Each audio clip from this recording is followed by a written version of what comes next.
So hello, everyone, and welcome to another conversation. And today I have got a pleasure of speaking with Sarah Cooke, who is a high-performance business and marketing strategist. Hello, Sarah. Hi, Annetta. It's so good to see you again. Thank you for You having me on too. your show. Thank you. Thank you for taking time to be on this podcast and having this conversation.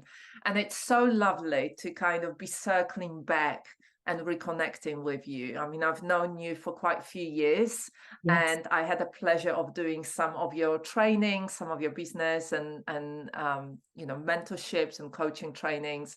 And we kind of went different ways, and now we are coming together. And I'd love to hear how your business has grown and developed. And I think one of the things that might be really interesting is to hear a little bit about your story, because I know that in your previous kind of life, you were an athlete, and that's a big change from being an athlete and working and training in that way, and then shifting into high performance business and marketing strategies. So I'd love to hear more about your story, if that's okay. Sure. And I think it's so interesting, isn't it, when we hear about people's journeys, because we're all on a journey, and it's always that, we all have crossroad moments, we all kind of make decisions. And I think whatever that pathway we end up taking is really unique. And that's why I love doing these kind of conversations, because there'll be a little bit of nugget. And every time I listen to things in your podcast as well, you just learn something different. And it gets you thinking about, actually, there isn't one way of doing things, and there's no cookie cutter approach either to life or to business. So you're right. So I started way back when, and as a lacrosse player. So I played lacrosse for England for 5 years. And that was an incredible time for me. Really enjoyed it. I learned a lot about myself, and I think a lot about, you mentioned high performance. And I think sometimes we think about high performance as being quite hard hitting, quite pushing forward, very results orientated. And of course it is.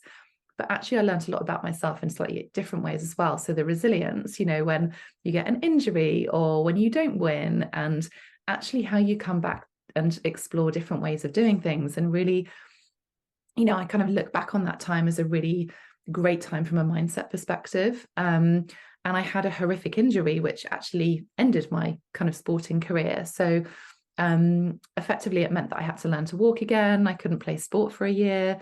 And that was a massive test for me, because that was a huge change in the way that I did things. It was not just sport, but actually it was my mental release. It was something that I loved to do. And I remember sitting on the sofa, literally stuck on the sofa, and thinking, oh my goodness, I either let this injury kind of define me, and that creates the path that I then take forward, or I kind of go, well, what can I do? How can I move forward from this? And I just got a new job. So I actually, I've always loved business. I've always loved sport. And really what I wanted to do was combine the two when I became old, that question that you'll get asked as to what do you want to be when you grow older? And I just love those two elements. And actually they're both very similar, which at the time I hadn't really realized. So I did a business and marketing degree, played a lot of sport. But when I had the injury, it actually forced me to look at different ways of doing things, and went into business for a healthcare company. And that sort of helped me have the love from both sides. Worked in a whole load of different modalities, and spent probably about 15 years in the corporate world, living around the world. So I spent 7 years in Singapore, living and working over there as regional marketing manager, doing a huge number of marketing events, sales events. And I remember coming back from one of the trips, because I think I did 7 events in 7 cities in 6 days. And I remember coming back from that trip and just almost, I caught a glimpse of myself in a mirror, actually, and just went, I don't really know who I am at the moment. I loved my job. I loved what I was doing, but I'd lost a bit of me inside, and I was just so exhausted, constantly on the treadmill. And then I found out I was pregnant, and it very quickly kind of changed my perspective on what I wanted from life, how I wanted to do things. And being abroad meant that I didn't have the maternity leave that we do in the UK. So I actually only had 2 months maternity leave, with no support network around me. And my son nearly died during childbirth. And again, that was another pivotal moment for me of going, actually, for me, life is really important. And I think as I've then kind of moved into the space of business coaching, business mentoring, after setting up my first business, which was holistic health and therapy, became fully booked within 5 months, which was amazing. But then realized that actually you need to do business in a different way, because burnout is a real thing. Being fully booked is great, but not at the expense of everything else, where you don't have the flexibility to be with your family, your friends, you hit an income ceiling, you can't help as many people as you want to. I don't know, we've had this conversation many times. And that led to me of going, well, how else can I do business? How else can I create the life that I want to, but still do something that I love? And that's when I added in online digital courses. I added in physical products, set up my own physical product brand for mum and baby gifting accessories, which I sold probably about 3 years ago now, before moving much more into the business and mentoring and coaching space. Because it's just, I think it's, again, it just means the ripple effect that I can help people with. There's so many people that come into business and then get stuck, or they're pushing so hard for clients and just looking at different ways of doing things. And I guess my experience of all the bits that I've kind of been through, both from the sporting side and building up the sort of the mental resilience and looking at that from that perspective, having corporate burnout, experiencing some really hard things from a family perspective. I'm really passionate about women being able to build a business in a way that allows them to create a life that they want to. And I think we see so much on social media about what success should look like. And I think we can be that change. We get to choose. We're in a really fortunate position when we're running our own business to create things how we want to. But because of the world we live in, with social media, with so-called gurus telling us how we should be doing things, actually we can really easily fall into the trap of that, of like, right, I need to push for the 6 figures. I need to push for this result. I need to push for this. And I think actually we can do things differently. And that's really where I get so excited about, and I know very aligned to you, of actually we get to do things in our way, and actually the way that feels good for us, that allows us to feel healthy, feel happy. And healthy for me isn't just the physical health, mental health. It's actually about, having the accomplishment and not feeling guilty for that accomplishment. It's about having real alignment in how you do things. It's about having the chance to have a positive difference, that ripple effect on not just your little silo in your echo chamber. So yeah, that's a kind of a long story short, I guess, from my journey, from where I was and where I am now. But feels in some ways like that kind of natural path, that everything I've been through has really helped me support the people who want to be supported in that way.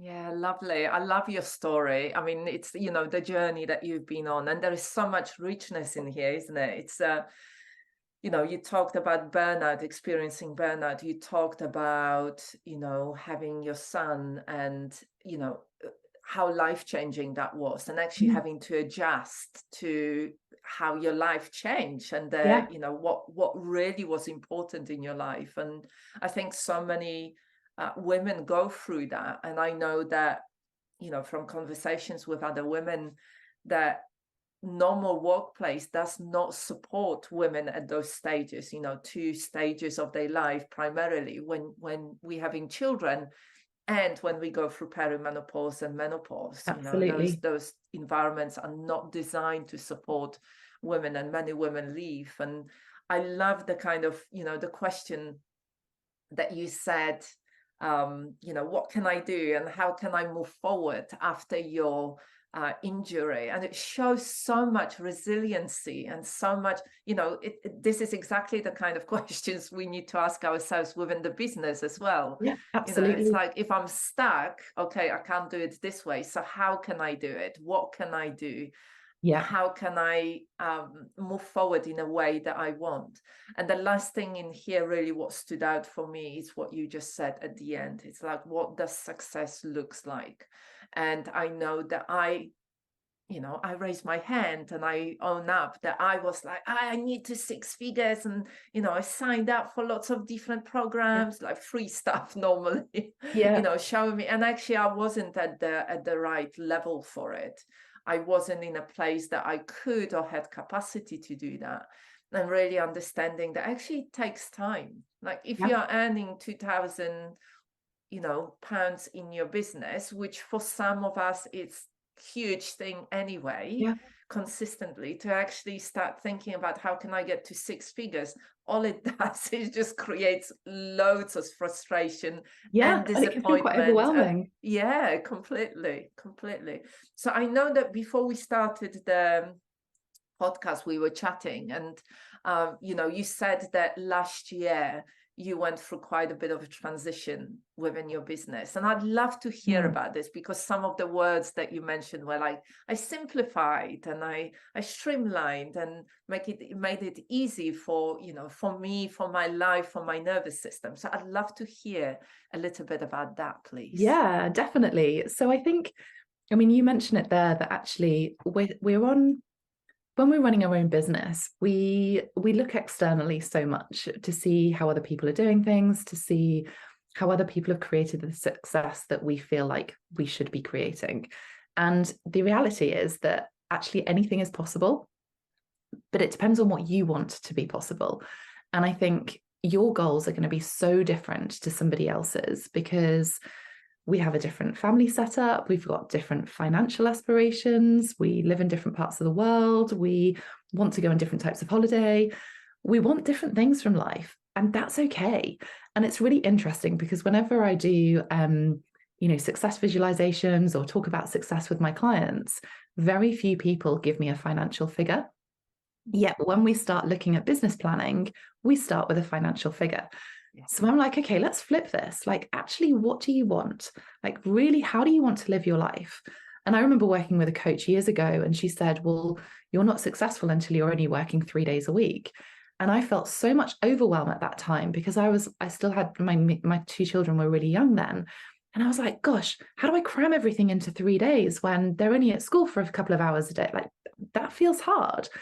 And then I gave myself permission of going, well, actually, why am I not working 5 days a week, but shortened days every single day of the week? Or if I decide to take a Monday off, that for me feels so much better than trying to force fit something into someone else's version of success. Worked for her, wasn't going to be working for me. So when I really started looking at how I wanted to, what I wanted to create the business for, and how I wanted to have my daily, weekly life, I was like, actually, I really love doing something for me first thing in the morning. Everyone gets so much more from me if I do something more in the morning. So I started putting boundaries in place of going, actually, when's my energy feeling good? I tend not to do any client work before 10:30 in the morning, which means I can drop the kids off, I can come back, whether that's, doing some self-development, whether it's doing some exercise, it might even be going for a coffee with a friend. It means I get to set my day up in the best possible way for me. And it means I don't get to the end of the day feeling resentful that I haven't done anything for me. So then everybody gets the best out of me. My business gets the best out of me. And I also do something on a quarterly basis, which I would encourage everybody to do, is to have a CEO day. I quite often do it more often than this. But actually, if you know what your goals are, rather than waiting to the end of the year, actually, let's have a check-in with ourselves at least every quarter. Are we on track financially? Are we on track personally? Like, what needs to be tweaked? What needs to change? Am I feeling healthy? Am I feeling exhausted? Do I love my clients? Am I totally in love with the products and the services that I'm putting out there? If not, it's okay to change it. And I think just having that time to not be challenging with yourself, but actually just a sense check and question, like, does this still feel good? Because the minute it stops feeling good, the minute you're going to start pulling back, the minute you're going to start feeling resentful, and the minute that your success isn't going to work in the same way. So I think there's a lot around that of actually, what does success feel like for you?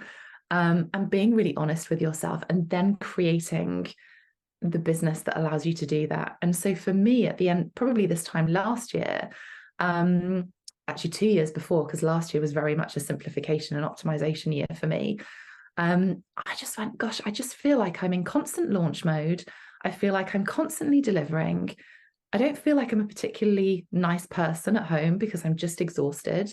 I loved my clients. I loved the results that they were getting, but something had to change. I was like, I cannot scale to hit the financial goals that I want to if I keep doing this, because I don't have more capacity, either energetically or time capacity. So I looked at what was working for me. I decided the bits that I loved to do, looked at how I could combine different things, took out some stuff, turned one of my programs into much more of an evergreen model where people could just come into it all the time rather than running set cohorts. And my business skyrocketed off the back of it. And I was really nervous about it because I was like, oh, well, I'm going to be doing things in a different way.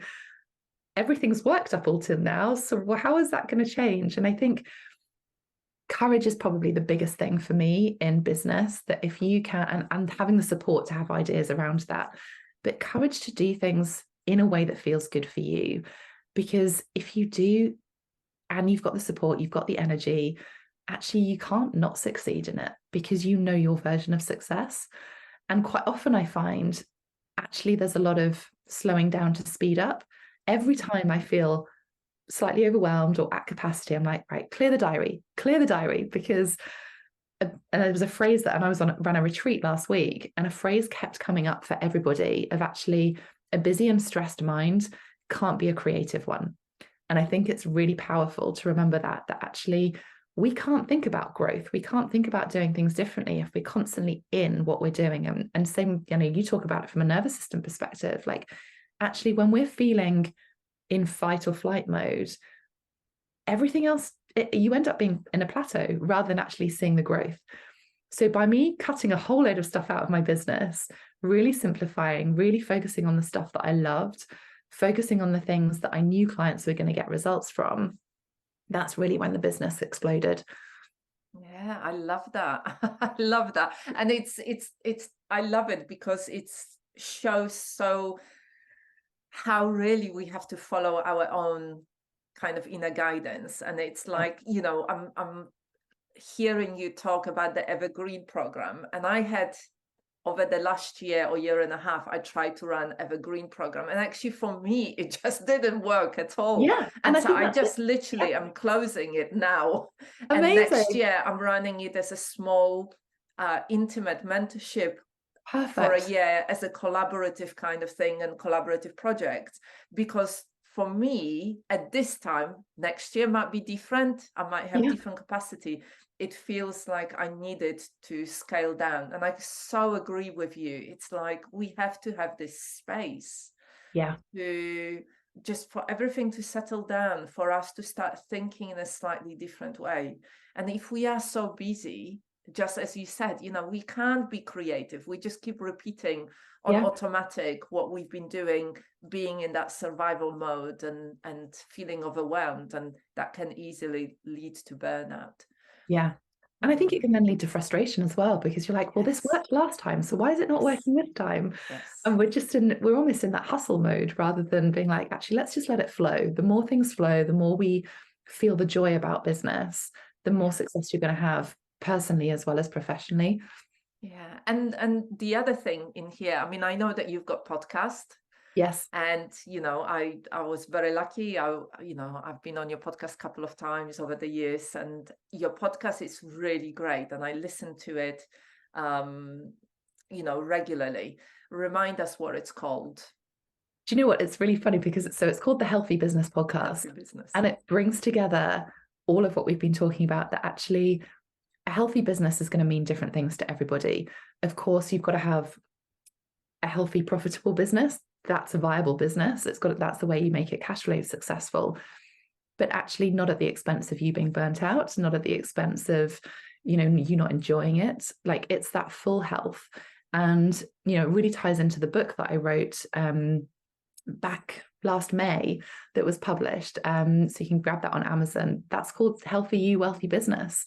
And it's exactly that. It's very much a kind of a two-part book of self-development, because I truly believe that if you're operating at your optimal levels, your business is going to, that's how you're going to really create the results in your business. But so many people focus on the business results, put themselves to the bottom of the to-do list, and then wonder why they get into a plateau or they feel stuck. And I'm like, okay, let's shift this around a bit. Like, let's look at you. You are the biggest asset in your business. And firing on all cylinders isn't about push, push, push. It's actually about, the conversation we've been having today of going, actually, what feels good? How do you create more alignment, have those amazing relationships, work with people that you love to work with rather than taking clients on because you feel like you should. What's that ripple effect you want to create? What's the real reason you're in business? All of that for me is what creates the healthy part, that I think so many people miss because we're so busy in the everyday or doing what we've always done or seeing what other people are doing. Yeah, I love that. I really enjoyed your book. I have got it. Oh, thank you. Yes. And it really makes me think about this, we were talking about that again before, about this social media and being visible. What does it mean being visible? And a lot of advice that is out there, just post something, post One of my every biggest day. frustrations, and I'm a business and marketing expert, right? And I think I see it so many times where people are like, oh, you've got to be constantly here on every single platform, you've got to be visible. And I'm like, actually, there's a huge merit in being consistent, but consistent is not the same as constant. And you certainly don't have to be everywhere. I'm not everywhere, and I teach marketing. And I think it's about the intention behind it. It's about being strategic. And it's really about actually, where are your ideal clients hanging out? Where are they looking for information that you support with? But perhaps just as important, where do you love hanging out? What feels good for you? Some people, and I've got a client who can't be on social media because, she's going through a really messy divorce and she cannot be on social media. She's fully booked with clients. Her business is growing every day. We've really created a marketing strategy that works for her without even touching social media. And I think there's so much misconception that marketing equals social media. I'm like, no, there's so many things that you can do when it comes to marketing and being visible, but visible isn't necessarily the video piece. If you don't want to be on video, that's okay. You can still be out there and still grow your business without having to be visible in what people assume is visible. Yeah, I completely agree with that. And I love what you just said. There are so many different mediums that we can use these days. Yeah. That's changed over the last 2 decades. Yeah. I'm loving doing this podcast. Yes, exactly. For me, it's like, I've been talking about podcasts for the last few years, and I had such a difficulty doing it. And then when I started doing it, it was like, oh my God, I completely love it. I'm happy with writing stuff, but talking comes easy. And maybe because English is not my first language, I think the richness in conversations as well. And I think as well, what's happened post-pandemic, and I still feel like we're on a bit of a hangover from that, is actually the power of a conversation. When we're working on our own in business, it can feel quite lonely. It can feel quite isolating, but we've kind of lost that connection piece. And I think that's really important as well. And similar to you, like I love running my podcast and having conversations with people because it's actual real conversation and it's relevant conversation rather than a social media kind of lens on something, or and I think that's really important as well, of going, actually, it doesn't have to be this way. Yeah. And if you think about social media, how quickly those posts just disappear. It's like they stay just for a few moments and off they go because something else shows up on your feed. Whereas the podcast, books, blogs, recording webinars or whatever medium that you will choose, they stay there and people can find them again and again and again. Definitely. And it really slows things down, doesn't it? It's like it doesn't feel like, oh God, now I have to think about put a meme. Yes, exactly. That's my pet hate. It's like, let's create lots of memes and carousels, and it's like, oh God, not again. Yeah, and I think it's going back to doing it your way, and I think that's okay. It's what feels good for you, because you're going to show up your best, and that's the way you're going to attract your dream clients. So if there is somebody who's listening and they really are struggling at the moment, from that business sense, maybe, we are going into winter at the moment, many of us feel like we can't slow down. We just have to keep going, even though the nature and our bodies are asking us to slow down a little. And so if somebody is feeling really, really overwhelmed at the moment, if there was one piece of advice that you could give them, what would that be? It's such a good question. I think you're right. This time of year, everyone feels like they're in super busy mode. Um,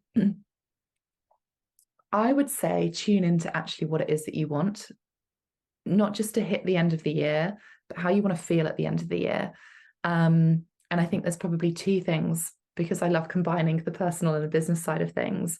Actually doing more of the things that you love to do, even if it's just 15 minutes that you can carve out, ideally at the beginning of the day, because that's going to set you up for the rest of the day. Even if it is just sitting down and having a mindful cup of tea that's hot, that you're not drinking it as you're on the go. Whatever it is, and I've just given an example, it could be different for everybody. It could even just be going outside and having some fresh air and doing a quick walk.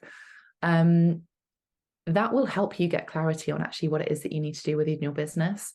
And I think also, what do you want to achieve by the end of the year? How do you want to feel? And I think that's the reverse engineering that will then help you go, okay, well, what actions do I need to take? Do I really need to be doing X, Y, Z now that's on my to-do list? Or could I just actually press pause until January for that? Does it really need to happen now? Or am I doing it because I feel like I should be doing it now? So I think those two things are probably super helpful. Like when we're busy, we have so much going around in our head. If we can just get that out of our head and then almost go through it and go, does this need to happen? Does it need to happen right now? And if it does, okay, fine, let's find a way to do it. But you might want to get support for it. If it doesn't need to happen, take it off that list. It's still really important because it's on the list for a reason, but does it have to happen now? And be really honest with yourself and kind of have that real sense check. Like, you are the CEO of your business, you're the CEO of your life. It's okay to make that decision. Yeah, what comes up for me in response to that, it's like this, and I've experienced it before, it's this fear, isn't it? It's like, how can I pause stuff? You saying to pause stuff? How can I pause it? Like, I have to be on it all the time to create that momentum and to create, keep moving forward and to, make changes happen. And one of the things that, I love what you just said, this pausing and really thinking about what it is that you want. And one of the questions that I've been sitting, not till the end of this year, but at the end of next year, and this idea was planted in my mind about, maybe I could have 3 days a week off most weeks, like work 4 days client facing, and then if I need to work on Friday behind the scenes, that would be okay. And then actually looking at the next year and thinking, like, what would I have to change? And how is it possible? And is it possible? And could I do that? And, what do I need to kind of shuffle around? And would I still earn enough money? Because I think that's the big thing, isn't it? Like, if and we that's where that simplify, success piece comes in, isn't it? It's like, you've got to have the financial piece, but you also have to have the personal lifestyle piece, because when you get the two together, that's when you're going to create your version of success. And you made a really great point there, that actually these decisions don't have to be done overnight. Like, actually just taking a little step forward or making a little tweak, a little change, for one, it feels less overwhelming, but actually you get to test it rather than going, right, this is my new way of doing things. Like, I used to do Mondays and Wednesdays used to be my kind of client call days, and I'd, do back to back on that, and that was fine. Until I realized that actually I felt like I was on the back foot for the whole of the week because I'd done client delivery stuff on the Monday. As soon as I shifted that to the Tuesday, Thursday, that gave me Monday to work on my business. And then I was like, okay, I've done some stuff for me. I'm still moving forward. And that's similarly again with that kind of first part of the day. I've done something for me at the beginning of the day. And of course, some days it gets flexed. I've got clients in Australia, that time difference. This week I've got a client call at 7:30 in the morning. That of course breaks my boundary of 10:30 start. But that's okay, because I get to choose it, and it's not every day. And I think it's, again, if you've got that kind of in place, then it's like, okay, well, where can I make these changes? What feels good? And just leaning into that is so much easier than just feeling like you're constantly on. Yeah, I love that. I love that. It's so important, especially now as we are coming to the end of the year, isn't it? It's like because there is a lot of talking about new year, new you energy. And funny enough, I was awake last night and I was thinking about this, like, new year, new you. Actually, that doesn't resonate. But how could I say, well, like, old you, just slightly different? Yeah, I think it is. It's optimized you. Like, how do we optimize it? How do we make you feel good? And So I you're think, not so overwhelmed. yeah, and also I think, don't wait until the new year to try things. Like, why not put something in place now to test it and be like, oh, okay, because this is the busiest time of year. So if you are able to get through that busy time of year with the little tweak, you've already tested it. Because I think sometimes we'll wait until January, try and test things. We set our goals then. It's like, well, we're kind of mid-February before we're actually taking action on this. Yeah. So let's, if you want to hit the ground running, and hit the ground running isn't about going hard, it's actually just being about ready for it and being planned and being prepared, knowing what you're working on. Why not do that now? Like, press pause now on everything you're doing, create that space for you now in a really busy time, and then you're ready to go in January. Oh, I love that. I love that. Doing it in a I've given you different permission way. there, haven't I, to be like, right, I can pause. Lovely. Okay, Sarah, so if somebody wanted to find out a little bit more about your work, where can they find you? Yeah, absolutely. I'd love to connect with anyone who's more interested. So obviously you mentioned my podcast, the Healthy Business Podcast. My website is sarahcookecoaching.com, or over on Instagram at Sarah Cooke Coaching. But yeah, I would love to hear from you. Even if you're listening to this and just had a bit of a golden nugget or a light bulb moment, I'd love to have some feedback. So yeah, it's always really interesting to hear what people think when you're having these kind of conversations. Yeah, thank you so much, Sarah. It's been a real pleasure Oh, you're speaking with you. welcome. As Thank you. always, good to join you. Thank you.